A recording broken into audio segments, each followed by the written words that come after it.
আমার নাম আদ্রিতা। বন্ধুরা সবাই কেমন আছো? বন্ধুরা, আজকে তোমাদের আপনমা ছেলের একটি সত্য ঘটনা বলবো। গল্পটি শেষ পর্যন্ত শুনলে তোমরা ওটা গরম হয়ে যাবে। ছোট বোন মা আর আমাকে বিছানায় দেখে ফেলে, তারপর বোনেকেও। আকাশী নীল টি-শার্ট পরে আমার গা ঘেঁষে দাঁড়িয়ে আছে আমার ছোট বোন কান্তা। আমি মুখ তুলে বলি, বসে আছি, বৃষ্টি দেখছি। তা আমি দেখছি ভাইয়া, কিন্তু তোমাকে খুব বিষণ্ণতা একাকিত্বের ভেতর ডুবে থাকা মনে হচ্ছে। তোমাকে আমি অনেকবার বলেছি জলি আপার আহ্বানে সাড়া দাও। জলি আপা তোমার জন্য পাগল। দুইজনে বসে বৃষ্টির খেলা দেখতে খুব মজা পাবে।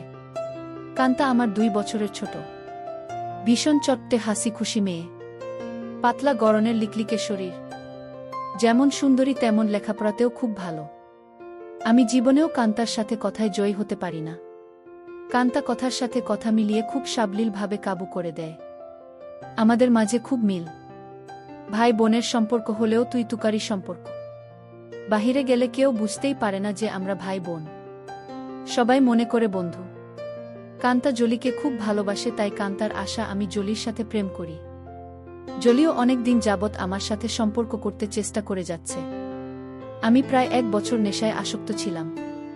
কান্তার কারণেই আমি সেখান থেকে ফেরত এসেছি। কান্তা আমাকে খুব ভালোবাসে।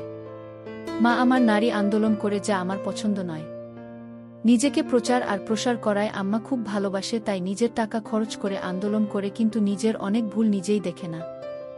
সন্তানের উপর অধিকার আছে, তবে তাদের দেখার সময় উনার নাই। আমরা ভাই বোন ছোট থেকেই কেয়ার করি না আম্মাকে। আব্বা খুব ব্যস্ত ব্যবসায়ী মানুষ। তিনি আমাদেরকে টাকা দিলেই সব দায়িত্ব শেষ, এমন ধারণা পোষণ করেন। দেশ বিদেশ ঘুরে বেড়ায়। মা বাবার মধ্যে তেমন কেমিস্ট্রি আছে বলেও মনে হয় না।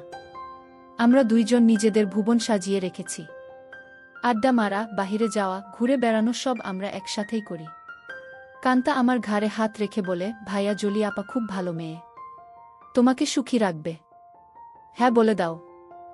আমি ফোন করে দেই, দেখবে এই বজ্রপাতে কাক ভেজা শরীর নিয়ে তোমার কাছে হাজির হয়ে যাবে। কাকা ভেজা শরীর দিয়ে আমি কি করব? কি বলো ভাইয়া? মোস্ট রোমান্টিক দৃশ্য হল মেয়েদের ভেজা শরীর। তুই এত কিছু জানিস কি করে? কেন ভাইয়া, আমি কি ফিডার খাই? আমি এখনো বাচ্চা নাকি? তুই কি কারো জন্য ভিজিস নাকি? ভাইয়া, সিরিয়াল আছে না? তুমি শুরু করলে আমি চেষ্টা করতাম। তোমার জন্যই আমি কিছু করতে পারছি না। তোরে কে বাধা দিচ্ছে? যা খুশি কর। কি বলো? বিয়াদবি হয় না। দুনিয়াতে তুমি আগে আসছো, তাই তোমার আগে কিছু করতে হবে। না রে, আমার এই কমিটমেন্ট খেলা ভালো লাগে না। মা বাবার আচরণ দেখে এই খেলার প্রতি মন নেই। ভাইয়া, সেটা তাদের ব্যাপার। তাই বলে কি আমরা সেটা দেখে এখন নিজেদের কষ্ট দেব? ওদের মাঝে ভালোবাসা ছিল, আর সেটার প্রমাণ তুমি আর আমি। বাবা গরিব ছিল, তাই টাকার অভাব দূর করতেই টাকার প্রতি আগ্রহ বেশি। আম্মা আব্বার জন্য ঠিক নয়, তাই বলে কি আমরা ভুল করব? এত কিছু ভাবিস কি করে? তোর কেউ থাকলে বলো, বিয়ে দিয়ে দেই। ভাইয়া, আমি তোমার চিন্তা করি। তুমি এত হ্যান্ডসাম একজন মানুষ, আর তোমার গার্লফ্রেন্ড নাই। কি করে হয়? তোমার দিকে সব মেয়ে চেয়ে থাকে হা করে, তুমি কি জান? তাই তুই কি এই সব দেখে বেড়াস নাকি? আমি হয়তোবা দেখতে ফানি কার্টুন, তাই সবাই দেখে। না ভাইয়া, তুমি ফানি না, তুমি তাদের কাছে হানি। ওরা তোমায় দেখে দেখে গিলে খায়। যা কি বলছিস? ভাইয়া, তুমি আসিলেই খুব হ্যান্ডসাম, কিন্তু সেই ফিগারটাকে কাজে লাগাচ্ছ না। ইচ্ছা করলে অনেক মজা করতে পারো। কি করে? একটু এফোর্ট দাও, দেখবে প্রতিদিন তুমি বেড ডেটিং করতে পারবে। তুই কি করছিস নাকি এসব? আমি কোথায় পাবো? কেউ আমাকে পছন্দই করে না। সব সময় তোমার সাথেই থাকি। অপরিচিত সবাই মনে করে তুমি আমার বয়ফ্রেন্ড। ভাই বোন হলেও তো আমরা ফ্রেন্ডের মতোই চলি। ফ্রেন্ডের মতো, কিন্তু বয়ফ্রেন্ড না ভাইয়া। তবে তুমি আমার ভাইয়া না হলে জোর করে হলেও তোমাকে বয়ফ্রেন্ড বানিয়ে নিতাম। যে কোনো মেয়ে তোমার জন্য পাগল হবে ভাইয়া, বলে আমার পেছন থেকে আমার গলা পেঁচিয়ে ধরে। আমি বাধা না দিয়ে বসে থাকি। আর কান্তা আমার বুকে হাত বুলিয়ে দিয়ে বলছে, জলি আপা তোমার এই সুটাম দেহের পাগল ভাইয়া। হাত বাড়িয়ে দাও, এনজয় করো। কান্তার হাত যেন থামছেই না। আমার শরীরে তৈরি হচ্ছে এক ধরনের কেমিস্ট্রি। চোখ বন্ধ হয়ে আসছে আরামে। আমি হাত ধরে ছাড়ানোর চেষ্টা করে বলি, কিরে তোর কি হয়েছে? তুই কি জলি হয়ে গেছিস নাকি? যেভাবে হাত দিচ্ছিস যেন তুই নিজেই জলি। কেন ভাইয়া, আমাকে কি জলি আপা মনে হচ্ছে? আমি তো জলি আপারও মতো না। কে বলছে তুই অনেক সুন্দরী? কে আছে তোর মতো এত সুন্দর? আমি যদি তোমার বোন না হতাম তুমি কি আমার সাথে প্রেম করতে? অবশ্যই করতাম। তোর মতো রূপবতী রাজকন্যা পাওয়া ভাগ্যের ব্যাপারও। কান্তা চট করে আমার সামনে এসে বসে আমার দুই পায়ের ফাঁকে আমার দিকে চেয়ে থেকে বলে, ধন্যবাদ ভাইয়া, তোমার কাছ থেকে কমপ্লিমেন্ট পেয়ে আমি অনেক খুশি। You deserve a kiss from me. বলেই দিয়ে দেয় আমি কিছু বোঝার আগেই। কি করছিস কান্তা? কেন ভাইয়া ভালো লাগেনি? ভাই বোনে লিপ টু লিপ দেয় নাকি? কুইক হয়। নো প্রবলেম ভাইয়া। বলে আমার মুখের খুব কাছাকাছি মুখ রেখেই কথা বলছে। সত্যি বলতে কি আমার ভালোই লেগেছে। কান্তা যেমন বুঝে গেছে সেটা তাই চট করে বলে উঠে, ইউ এনজয় ইট ভাইয়া। আমার দিকে চেয়ে বলে, সরি ভাইয়া। উঠে দাঁড়িয়ে রোমে চলে যায়।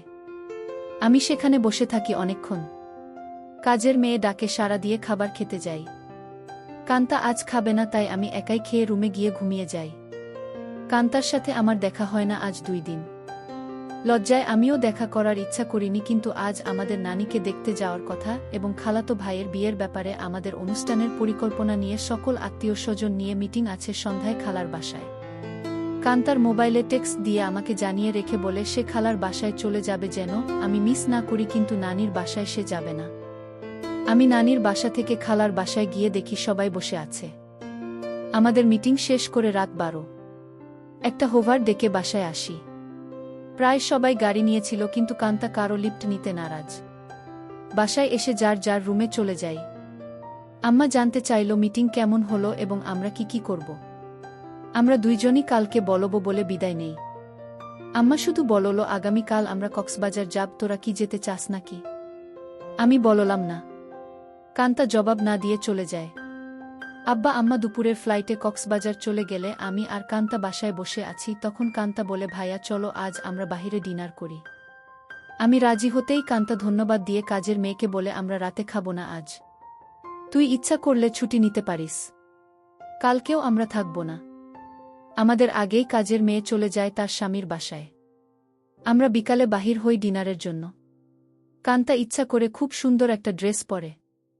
দেখতে খুব সুন্দর লাগছিল। ড্রেস দেখে কেউ বলবে না আমি তার ভাই। ভাইয়ের সাথে ডিনার করতে যাচ্ছে। কান্তার চেয়ে থাকা যেন আমার ভালো লাগছে না। কি যেন সে বলতে চায়। কি যেন লুকিয়ে আছে কান্তার ভেতরে। ভাইয়া তুই আমার প্রতি রেগে আছিস। সেটা কিন্তু একটা ফান ছিল। কেমন করে যেন একটু বেশি হয়ে গেল, তাই না? সরি ভাইয়া, বাদ দে সেই কথা। আমরা তো ভাই বোন, কিন্তু বন্ধুও বটে। আমরা ডিনার করে রাত 10টায় আমরা বাসায় চলে আসি। কান্তা ড্রেস চেঞ্জ করে নিচে টিভি দেখতে আসলে দেখে আমি বসে আছি। ভাইয়া চেঞ্জ করে আস, মুভি দেখব। আগামীকাল কয়েকজনকে ডেকে নিয়ে পার্টি দেব। কি বলো? বেশি না, তুই যাকে ইচ্ছা বলে দিস আসতে। আমি রাজি। যেন ওসব জিনিস না আনে।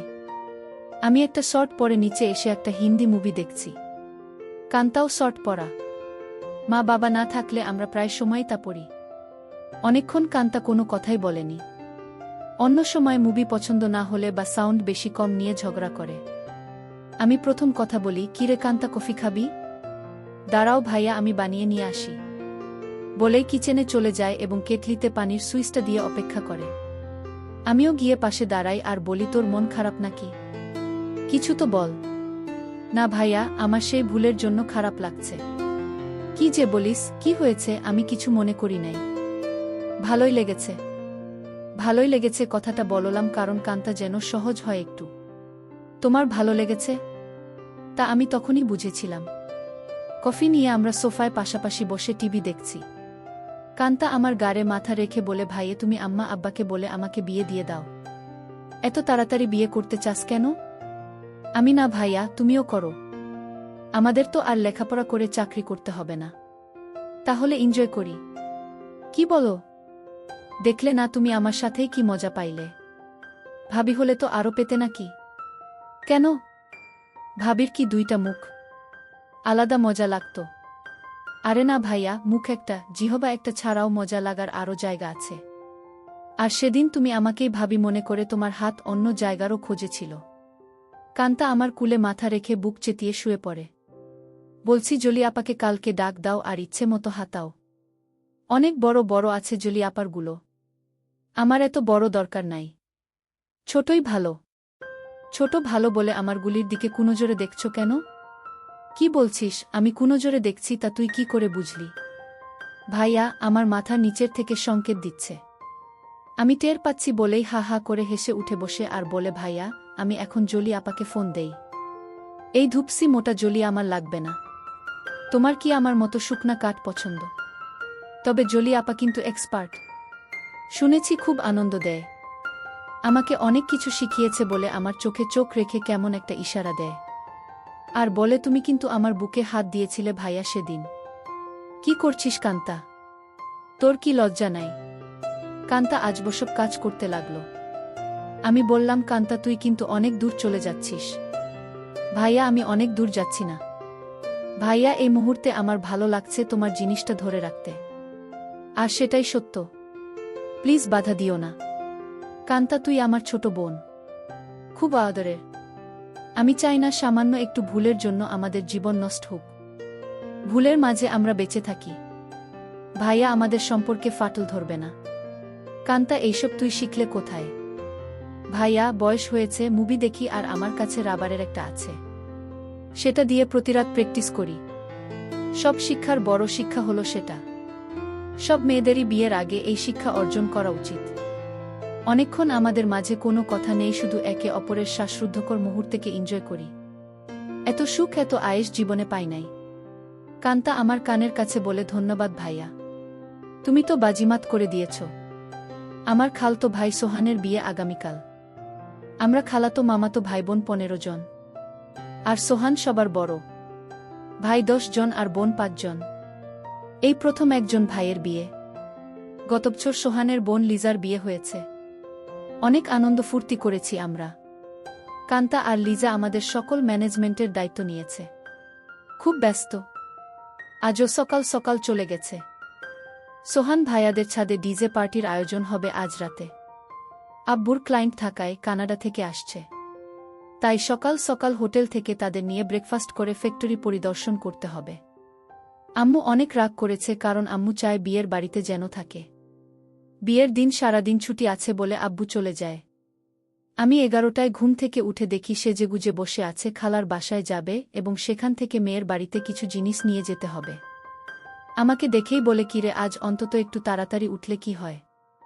কাজের মেয়েকে না বলে আজ নিজেই নাস্তা দেয় আমাকে। আর ফোনে বড় খালার সাথে স্পিকারে দিয়ে কথা বলছে। ড্রাইভার আমাদের বাসার সামনে বসে আছে যেন তাড়াতাড়ি যায়। কি ব্যাপারও আম্মু আজ নিজে এত আদর করে নাস্তা দিচ্ছ ব্যস্ততার মাঝেও? ফোনে থেকেই আম্মু বলে তুইও তো আম্মুকে আদর করে অনেক কিছু খাইছিস, তাই একটু চামচামি করছি যেন আসল জিনিসটা পাই। বড় খালা বলে কার সাথে কথা বলছিস? ছাবিনা? ছাবিনা আমার মায়ের নাম। আপি অঙ্কিত। এখন ঘুম ভাঙল। সবাই ভাবছে অঙ্কিত রাগ করেছে। ওকে সাথে করে নিয়ে আয়। ফোনটা অঙ্কিতকে দে। আপি শুনছে, কথা বলো। এই অঙ্কিত গতকাল আসলি না কেন? সবাই ভাবছে তুই রাগ করেছিস। কারো ফোন ধরিস নাই কাল বিকালে। রাগ করিব কেন? গতকাল আম্মুর একটা বিশেষ অ্যাসাইনমেন্ট নিয়ে ব্যস্ত ছিলাম। সেটা করে দিয়েছি। তাই আম্মু আজ খুব খুশি। 2টার আগেই চলে যাব খালা। আমার নাস্তা শেষ হতেই আম্মু এসে বলে এই অঙ্কিত, আমরা আবার কখন করব সেটা ভেবেছিস? এত ব্যস্ত হচ্ছ কেন? এই 3 দিন আমরা খুব ব্যস্ত থাকব। ওমা 3 দিন? ড্রাইভার বাহিরে বসে আছে। এখন যাও। দেখি সময় করে একটা কিছু করে দিব। কাজের মেয়েকে 3 দিন ছুটি দিয়ে আম্মু বলে যা তোর স্বামীর সাথে এনজয় কর। 2000 টাকাও হাতে দেয়। শান্তা নামের কাজের মেয়েটা আমাদের পরিবারের খুব ভালো সম্পর্ক। আমরা সবাই নিজের মতোই ভালোবাসি। শান্তা বলে আমি আগামীকাল বড় খালার বাসায় যাব, কথা হয়েছে। আমি খালাকে বলেছি কাজে সহায়তার জন্য। তাহলে তো খুব ভালো। আমাকে না জানিয়ে তোরা সব ঠিক করে ফেলেছিস। খালা আমাকে চিঠি দিয়ে দাওয়াত দিয়েছে। অনেক কাজ আছে না? সোহান ভাইয়া অনেক ভালো মানুষ, তাই উনার বিয়েতে সাহায্য করতেই হবে। ঠিক আছে, যা। বাহিরের ড্রাইভারকে গিয়ে বলো আমার 5 মিনিট লাগবে। তুইও দাঁড়িয়ে থাক, তোকে নামিয়ে দিব। আমাকে আম্মু বলে অঙ্কিত একটু উপরে আয় তো তাড়াতাড়ি বলে সিঁড়ি দিয়ে চলে যায়। আমি উপরে যেতেই আমার বলে অঙ্কিত যেতে মন চাইছে না, তোর সাথে এনজয় করতে মন চাইছে। এখন যাও, কথা দিলাম আজ সন্ধ্যায় কিছু একটা করে দিব। সত্যি দিবে তো নাকি জোয়ান মায়াদের পেয়ে আমাকে ভুলে যাবি? আমার শিরায় শিরায় আগুন জ্বলছে। কথা দিলাম ডার্লিং। আজ অনেক দিন পর আমার শখের বাইকটা বাহির করে ঠিক সময় খালার বাসায় পৌঁছে যাই। বাড়িটা খুব সুন্দর করে সাজিয়েছে। গুলশানে এমন 3 তালা বাড়ি আর সামনে পেছনে বাগানওয়ালা বাড়ি খুব কম। এক পাশে বাবুর্চিখানা বানিয়েছে, সেখানে মিতু আপা দায়িত্বে। যার যা দরকার মিতু আপা অর্ডার করে। আমাকে দেখেই বলে এনিথিং স্পেশাল লাগবে? না আপু, সবার স্পেশাল থেকে একটু একটু করে চেকে নিলেই আমার হবে। ভেতরে ঢুকেই কান্তার সাথে দেখা। ভাইয়া এসেছিস? চল উপরে যাবি, ছাদে আয়োজন কেমন হয়েছে দেখবি, বলে টেনে উপরে নিয়ে যায়। সাথে সাথে অনেকেই যায়। খুব সুন্দর হয়েছে। পার্টি কখন শুরু হবে? 6টায় সময়, 12টায় শেষ। কান্তা সবাইকে বলে এই তোরা সবাই নিচে যা, খাবারের কি খবর দেখ। আমি ভাইয়ার সাথে একটা সিক্রেট কথা বলে আসছি। নিশা রাগ করে বলে এক বাসায় থাকো, সিক্রেট কথা বাসায় বলে আসতে পারো না। যা পাকনামি করবি না। যখন আসছি ভাইয়া ঘুমাচ্ছিল, এই সিক্রেট কথাটা না বললে কাজে মন দিতে পারছি না। কান্তা আমাকে এক কোনায় নিয়ে বলে কি খবর মাই হিরু? রাতে টায়ার্ড ছিলে তাই বলে কি দরজা বন্ধ করে ঘুমিয়েছিলে? সকাল থেকে ছটপট করেছি, জানি তুই ডিস্টার্ব করবি তাই বন্ধ করে দিয়েছিলাম ভালো ঘুমের জন্য। ভাইয়া আমরা এক বোতল শরাব নিয়ে আসছি, রাতে খাবো। খাবি নাকি? দেখা যাক। কান্তা মুচকি হাসি দিয়ে চলে যায়। জমে উঠেছে আমাদের ডিজে পার্টি। সোহানের চোখে মুখে আনন্দ। 3 বছরের প্রেমিকা তিন্নি বউ হয়ে ঘরে আসছে। মা বাবা ভাই বোন বন্ধুবান্ধব মিলিয়ে প্রায় 15 জন মানুষ ছাদে খাচ্ছে, গল্প করছে, মিউজিক শুনছে, ড্যান্স করছে। আমার কাছে এইসব আনন্দ খুব বাড়াবাড়ি মনে হচ্ছে। অয়থা টাকা পয়সা নষ্ট। দেশে অনেক গরিব আছে, সেই দিকে খেয়াল রাখা উচিত আমাদের। আমি কথা প্রসঙ্গে সোহান ভাইয়ার সাথে শেয়ার করি। সোহান ভাইয়া উঠে দাঁড়িয়ে মাইকের কাছে চলে যায় এবং মাইক হাতে নিয়ে বলে, লেডিস অ্যান্ড জেন্টস, আমার ছোট ভাই অঙ্কিত এইমাত্র আমাকে বলল ওর কাছে এই পার্টি খুব বাড়াবাড়ি মনে হচ্ছে। অয়থা আমরা টাকা পয়সা খরচ করছি। অঙ্কিতের কথাটা আমার ভালো লেগেছে। আমি আমার ব্যক্তিগত ফান্ড থেকে 5 লক্ষ টাকা আমার খালা ছাবিনার মাধ্যমে গরিব অসহায় মহিলাদের সাহায্য করব। সবাই হাত তালি দিয়ে সোহান ভাইয়ার চেয়ে আমাকেই বেশি ধন্যবাদ জানায়। আম্মু আমার কাছে এসে বলে অনেক খুশি হয়েছি। আরও বেশ কয়েকজন এই ফান্ডে দান করেন। প্রায় 30 লক্ষ টাকার প্রমিস হয়। আম্মু মাইকে গিয়ে সবাইকে ধন্যবাদ জানিয়ে বলে কি করে সঠিকভাবে এই ফান্ড ভালো কাজে ব্যবহার হয়, সেই জন্য অঙ্কিত সোহান আমার সাথে কাজ করবে। সোহান ভাইয়া আমাকেই দায়িত্ব দিয়ে দেয় যেন আম্মুর সাথে কাজটা সঠিকভাবে করি। আম্মু আবার আমার কাছে এসে বলে আর দেরি সহ্য হচ্ছে না। আম্মু পাগল নাকি তুমি? কান্তা আমাদের পাশে এসেই বলে কি খবর ভাইয়া? আম্মুর নতুন পার্টনার হয়ে গেলে? আমি কান্তাকে বলি তুই ইচ্ছা করলে আমাদের পার্টনার হতে পারিস। বিনিময়ে কিছু দিতে হবে নাকি? আমাকে কিছু দিয়ে দিস হয়ে যাবে। এই কথাই তো আম্মু বলছিল আর তুই চলে আসলি। দিয়ে দিব, নিয়ে যেও, পার্টনার হতে চাই বলে চলে গেল। আম্মু আবার বলে এই অঙ্কিত কিছু বলো না, আমার এখন চাই। এখন কোথায় কি করে হবে? শত শত মানুষ। আমি জানি না, তুই একটা কিছু কর, নয়তো সবার সামনে খুলে ধরব কিন্তু। আম্মু কথা শেষ করতে না করতেই ফোন বেজে উঠে। আম্মুর খুব ঘনিষ্ঠ বান্ধবীর স্বামী কার অ্যাক্সিডেন্ট করেছে। আম্মুর সাহায্য চায়। আম্মুর পরিচিত হাসপাতালে আছে। ওদের অবস্থা তেমন ভালো না। আম্মু সবার কাছে বলে কিছুক্ষণের জন্য যেতে চায়, সাথে আমাকেও নিয়ে যেতে চায়। সবাই তাড়াতাড়ি চলে আসার কথা বলে দেয়।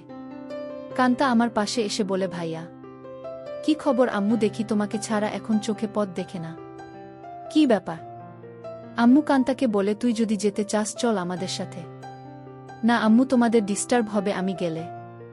আমি এখানেই আছি। সোহান ভাইয়ার ড্রাইভার আমাদের নামিয়ে দেয় হাসপাতালে। আম্মু ডাক্তারের সাথে দেখা করে বলে উনি আমার রোগী, আপনারা চিকিৎসা করুন, টাকা পয়সা আমি দেখব। আম্মুর বান্ধবী শিলাকে সান্ত্বনা দিয়ে বলে চিন্তা করিস না, ঠিক হয়ে যাবে, তোরা কোনো টাকা দিস না, আমি পরে এসে সব ঠিক করব। তোর কাছে টাকা না থাকলে বলিস। সোহানের বিয়ে বাসায় বহু মেহমান আমার জন্য অপেক্ষা করছে, আমি এখন যাই। আমরা একটা ট্যাক্সি করে সোজা আমাদের বাসায় চলে আসি। আমার রুমে ঢুকে আম্মু বিছানায় গিয়ে আমাকে বলে, কই তুই আয়, আমাদের হাতে সময় নাই, মাত্র 1 ঘন্টা সময়।